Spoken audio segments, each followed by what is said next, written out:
మీకు సంబంధించినటువంటి వార్త ఇది ఏదైతే ట్విట్టర్లో కావచ్చు సోషల్ మీడియాలో కావచ్చు బాగా చక్కర్లు కొడతా ఉంది. మీరు టీ న్యూస్ పైన ఫిర్యాదు చేసిర్రు అన్న వార్త ఒకటి. అవును, ఎందుకు ఫిర్యాదు చేయాల్సి వచ్చింది మీరు? నేను కూడా క్లుప్తంగా చెప్పిన మార్నింగ్ న్యూస్లో, బట్ మీరు కూడా చెప్తే బాగుంటుంది అని చెప్పేసి మీకు కాల్ చేసిన.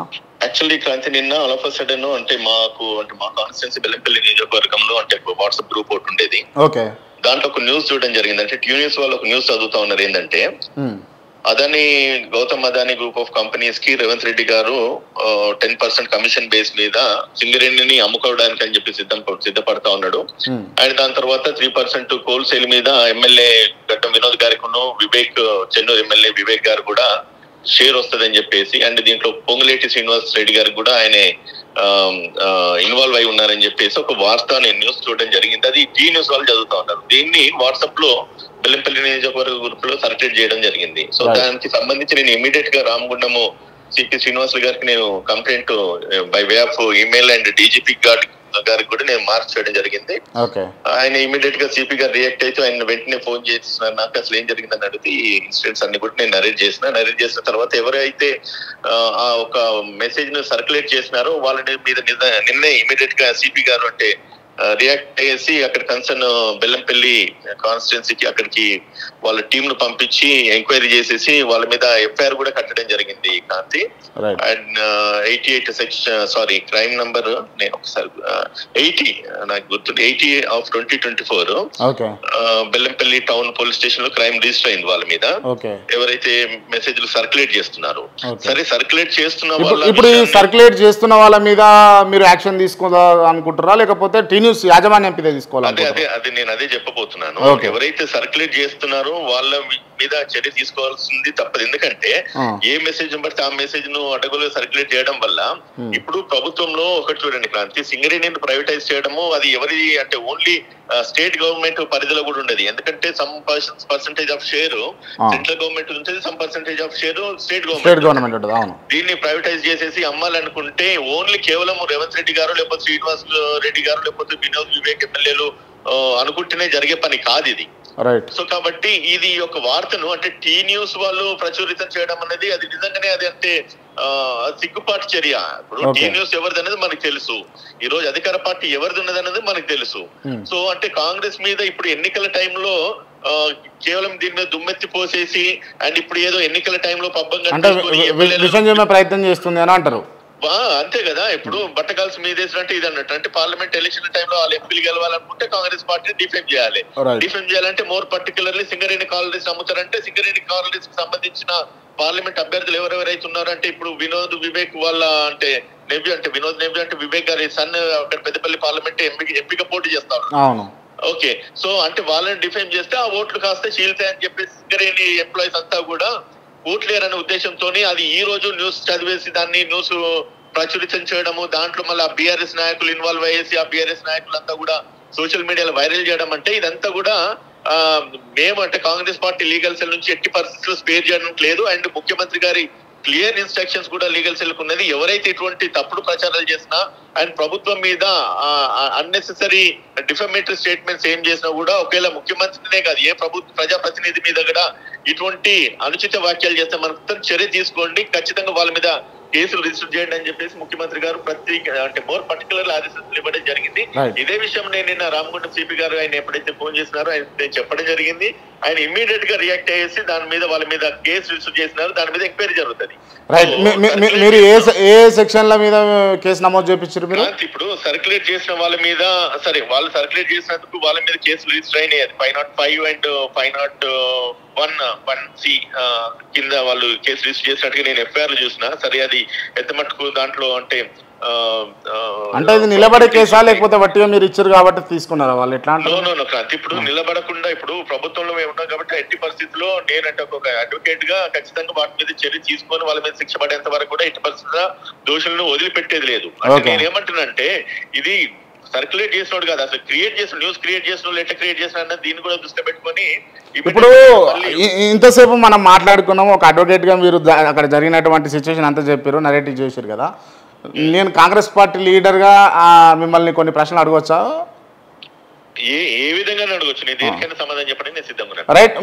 మీరు ఇప్పుడు అంటే విషయం చెప్పే ప్రయత్నం చేస్తూ ఉన్నారు, డిఫేమ్ చేసే ప్రయత్నం చేస్తూ ఉన్నారు ఈ లోక్సభ ఎన్నికల గానని అంటున్నారు కదా. అవును. గతంలో మీరు కూడా ఈ కాళేశ్వరం మీద కావచ్చు, లేకపోతే రైతు బంధు, దళిత బంధుల మీద కూడా మీరు విషయం చెప్పే ప్రయత్నం చేయలేదా కాంగ్రెస్ పార్టీ తరపు నుంచి బీఆర్ఎస్ పార్టీ వాళ్ళపైన? శ్రీకాంత్, ఒక విషయం చెప్తా. ఇప్పుడు రాజకీయాలలో విమర్శలు, ప్రతి విమర్శలు సర్వసాధారణమే, ఓకే, చేసుకోవచ్చు. కానీ నేను ఇక్కడ ఇష్యూ రేజ్ చేసింది ఏ పొలిటీషియన్ మీద నేను రేజ్ చేయలేదు, ఒక టీవీ ఛానల్ మీద నేను ఇష్యూ రేజ్ చేసిన.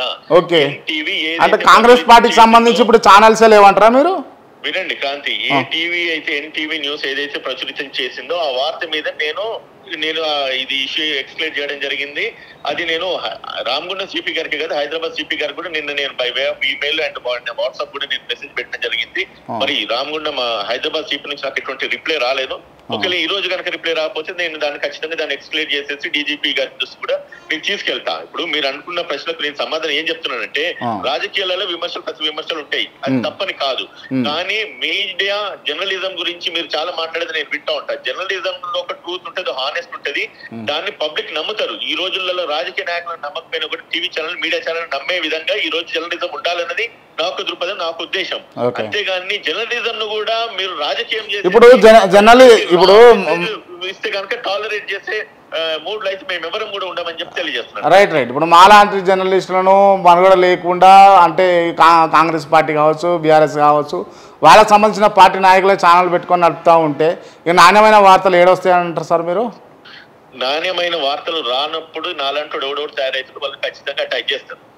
ఇప్పుడు నేను ఏదైనా చట్ట వ్యతిరేకంగా వాళ్ళ మీద చర్య తీసుకోమని నేను అంటలేను. అధికార పార్టీలో మేము ఉన్నాం కదా అని చెప్పి మీరు అవుట్ ఆఫ్ లా బొమ్మని నేను అంటలేను. నేను అక్కడ చట్టపరంగా వాళ్ళు ఏదైతే చేసినారో దాని మీద ప్రాపర్ ఇన్వెస్టిగేషన్ చేయండి, ఇన్వెస్టిగేషన్ చేసేసి వాళ్ళ మీద కేసులు కట్టండి, వాళ్ళ మీద చర్య తీసుకుంటేనే నా కంప్లైంట్ నేను అవసరమైతే నేను ట్విట్టర్ లో కూడా పెట్టడం జరిగింది. మీరు ఒకవేళ ట్విట్టర్ లోకి వెళ్ళి నా అకౌంట్ లోకి వెళ్తే కంపెనీ ఉదయకాంత్ అకౌంట్ లోకి వెళ్తే మీకు తెలుస్తుంది నేనేం రాసినానది కూడా.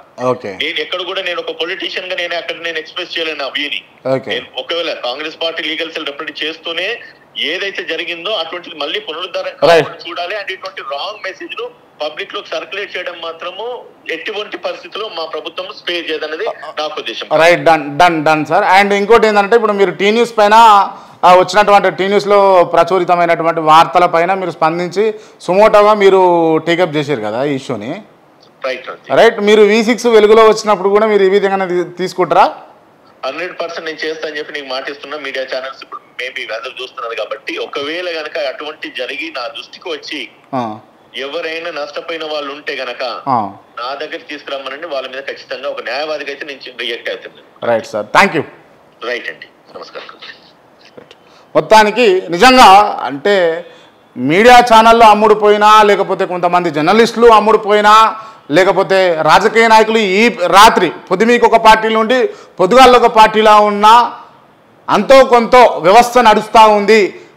ప్రజలకు నాణ్యమైన సమాచారాన్ని, నాణ్యమైన న్యాయాన్ని అందిస్తూ ఉన్నారు అని అంటే జర్నలిస్టులు, ఇటువంటి న్యాయవాదులు. ఇది దీంట్లో అతిశయోక్తి లేనేలేదు. నిజంగా ఇటువంటి న్యాయవాదుల వల్ల కావచ్చు, లేకపోతే నిజంగా ఉన్నది ఉన్నట్టు చెప్పే జర్నలిస్టుల వల్ల నిజంగా సమాజంలో ఇంకొంచెం మెరుగులు దిద్దే ప్రయత్నం చేస్తూ ఉన్నారు. అదేవిధంగా కొంతమంది డాక్టర్లు, పోలీస్ ఆఫీసర్లు కూడా, కొంతమంది డాక్టర్లు కొంతమంది వరకే, పోలీస్ ఆఫీసర్లలో కూడా కొంత ఒత్తిడితో ఉండి పని చేయలేక వాళ్ళు రాజకీయ నాయకుల ఒత్తిడితో పనిచేస్తున్న వాళ్ళే తప్పించి నిజంగా వాళ్ళు ఒక్కసారి ఖద్దరు బట్టలకు దూరంగా కాకీలు ఉంటే కనుక తెలంగాణ కావచ్చు, లేకపోతే యావత్ భారతదేశం కూడా మారిపోతుంది. ఎవరు ఊహించలేరు అసలు. ఈ రాజకీయ నాయకులకు పెట్టే దండాలన్నీ కూడా జనాల పోలీసులకే పెడతారు. ఖచ్చితంగా ఉన్నారు. ప్రతి చోట చెడు ఎంతో ఉంటుందో అంటే మనం సాధారణంగా చెప్పుకునేట అంశాలు ఏంది అని అంటే, దేవుడు ఉంటే దయ్యం ఉంటుందని ఎట్లా అంటారో నిజంగా చెడు ఉన్న కాడ ఖచ్చితంగా మంచి అయితే ఉంటుంది. ఒక న్యాయ వ్యవస్థలో, ఒక న్యాయస్థానంలో తప్పు జరుగుతుంది, తప్పు వైపు కొంతమంది న్యాయవాదులు పనిచేస్తూ ఉన్నారు అని అంటే అది కాదు ఇది అని చెప్పేసి సుమోటోగా కేసును టేకప్ చేసేటటువంటి న్యాయవాదులు ఉన్నారు, రూపాయి కూడా తీసుకోకుండా.